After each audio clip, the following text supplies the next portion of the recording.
Then David mustered the men who were with him, and set over them commanders of thousands and commanders of hundreds. And David sent out the army, 1/3 under the command of Joab, 1/3 under the command of Abishai the son of Zeruiah, Joab's brother, and 1/3 under the command of 𝙂𝙤 the Gittite. And the king said to the men, I myself will also go out with you. But the men said, You shall not go out, for if we flee, they will not care about us. If half of us die, they will not care about us. But you are worth 10,000 of us. Therefore it is better that you send us help from the city. The king said to them, Whatever seems best to you, I will do. So the king stood at the side of the gate, while all the army marched out by hundreds and by thousands. And the king ordered Joab and Abishai and 𝙂𝙤, Deal gently for my sake with the young man Absalom. And all the people heard when the king gave orders to all the commanders about Absalom. So the army went out into the field against Israel, and the battle was fought in the forest of Ephraim. And the men of Israel were defeated there by the servants of David, and the loss that was great on that day, 20,000 men. The battle spread over the face of all the country, and the forest devoured more people that day than the sword. And Absalom happened to meet the servants of David. Absalom was riding on his mule, and the mule went under the thick branches of a great oak, and his head caught fast in the oak, and he was suspended between heaven and earth, while the mule that was under him went on. And a certain man saw it and told Joab, Behold, I saw Absalom hanging in an oak.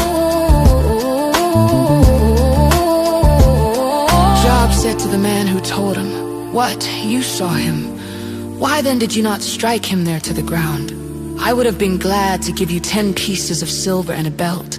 But the man said to Joab, Even if I felt in my hand the weight of 1,000 pieces of silver, I would not reach out my hand against the king's son, for in our hearing the king commanded you. And Abishai and 𝙂𝙤, For my sake protect the young man Absalom. On the other hand, if I had dealt treacherously against his life, and there is nothing hidden from the king, then you yourself would have stood aloof.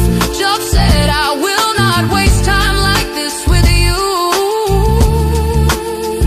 And he took 3 javelins in his hand and thrust them into the heart of Absalom, while he was still alive in the oak. And 10 young men, Joab's armor bearers, surrounded Absalom and struck him and killed him.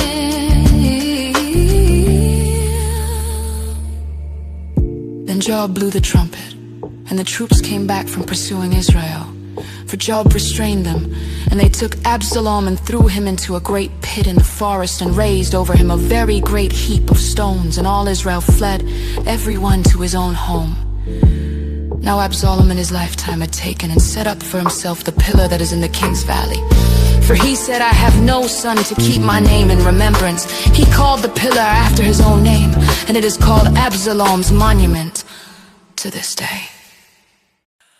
Then 𝙂𝙤, the son of Zadok, said, Let me run and carry news to the king that the Lord has delivered him from the hand of his enemies.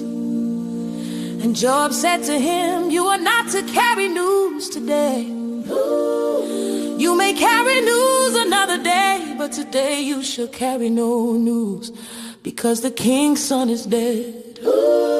Then Joab said to the 𝙂𝙤, Go tell the king what you have seen. The 𝙂𝙤 bowed before Joab and ran. Then 𝙂𝙤, the son of Zadok, said again to Joab, Come what may, let me also run after the 𝙂𝙤. And Joab said, Why will you run, my son, seeing that you will have no reward for the news? Come what may. He said, I will run. So he said to him, Run. Then 𝙂𝙤 ran by the way of the plain and overran the 𝙂𝙤.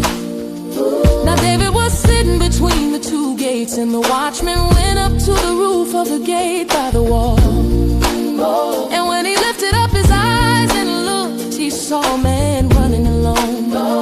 The watchman called out and told the king, and the king said, if he is alone, there is news in his mouth. And he drew nearer and nearer. The watchman saw another man running, and the watchman called to the gate and said, see, another man running alone. The king said, he also brings news. The watchman said, I think the running of the first is like the running of 𝙂𝙤𝙙𝙨, the son of 𝙂𝙤𝙙𝙮.